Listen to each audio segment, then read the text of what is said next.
Huwag ka magpakabante, Marcos. Bilang ng araw mo.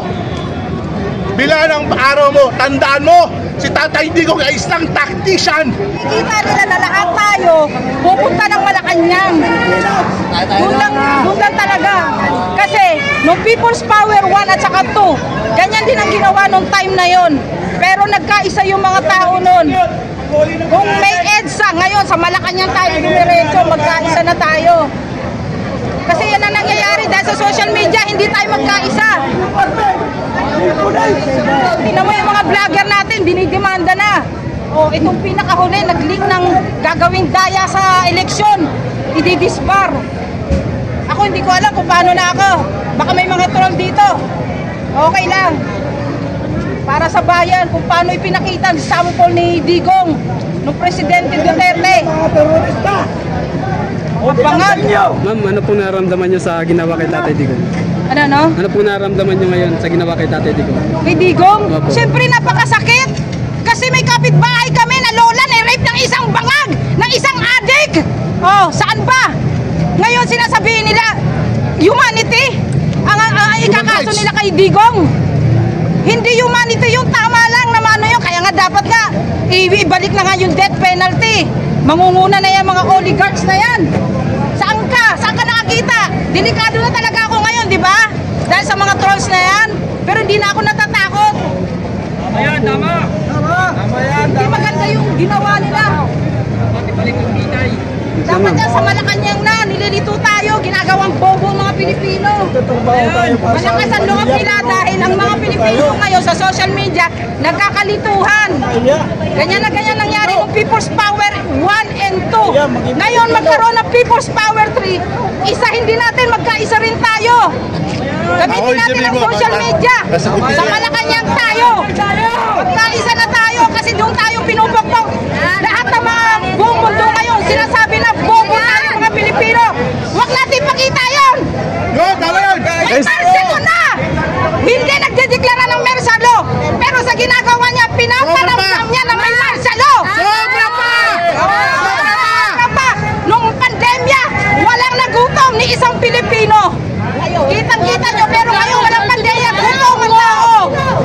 Saka nakakita, walang pandemya, puro ayuda. At saka, boss, ang lahat na dinadalang world leaders sa Dahej ay namamatay. Tingnan yung history ng ICC sa Dahej.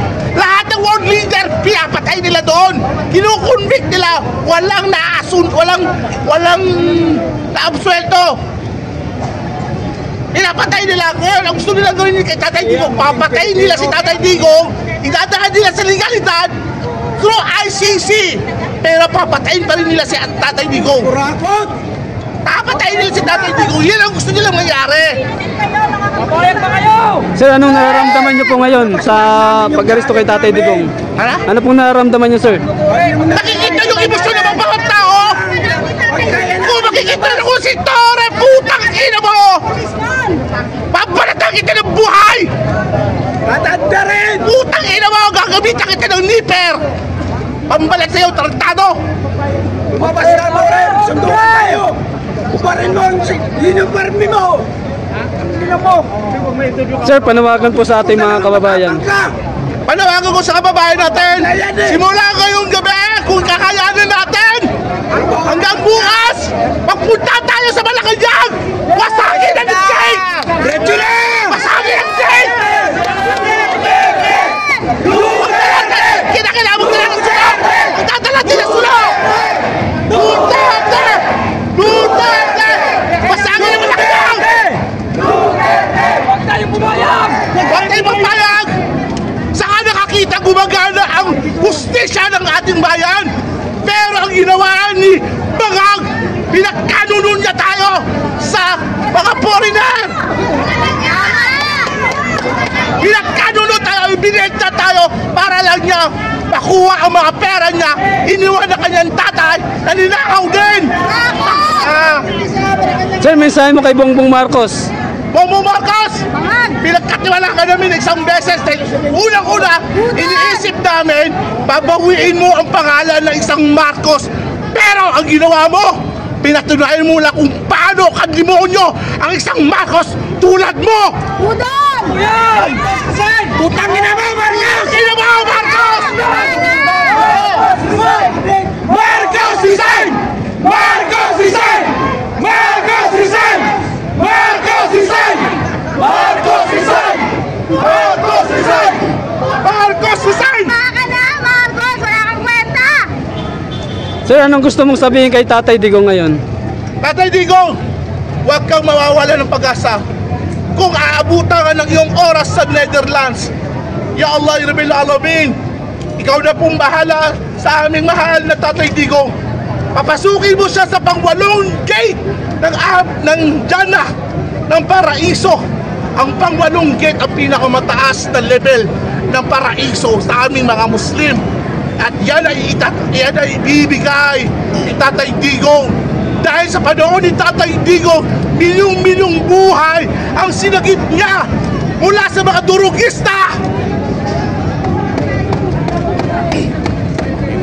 Sa ngayon sir, ano kayo mangyayari sa atin na gano'n nga, inulin si Tatay Digong tapos namamayani itong mga drug addict ngayon? Ay, hindi tayo hindi tayo hihinto hanggat hindi mawala si Marcos by all means, by all force. Whatever it takes, we will do it. Huwag ka magpakapante, Marcos. Bilang ng araw mo, tandaan mo, si Tatay Digong ay isang tactician.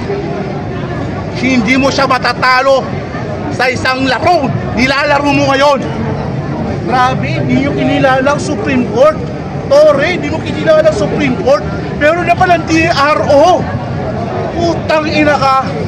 Huwag ka magpapakita sa aming taong bayan. Makikita mo lang. Sobra na. Wala na akong masasabi pa. Pero Tatay Digong, sana umaba pa ang iyong buhay. Nang sa gayon, pagdating ng 2028 election, makikita mo ang pag-angat ng iyong anak sa kapangyarihan. At ito ibabaguhin niya ang lahat ng sistema ng korupsyon sa ating bayan. At sa panahon iyon, malamang sa malamang, maihinto na ang paglaganap ng drugs sa ating bayan. Tatay Digong, magpakalakas ka ng loob. Andito ang pwersa ng bayan para sa iyo.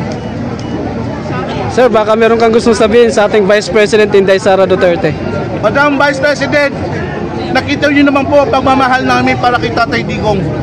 Huwag ho kayo mawalan ng loob. Ako din ay isang nawalan ng ama sa pagtatanggol. Pangangampanya kay Tatay Digong.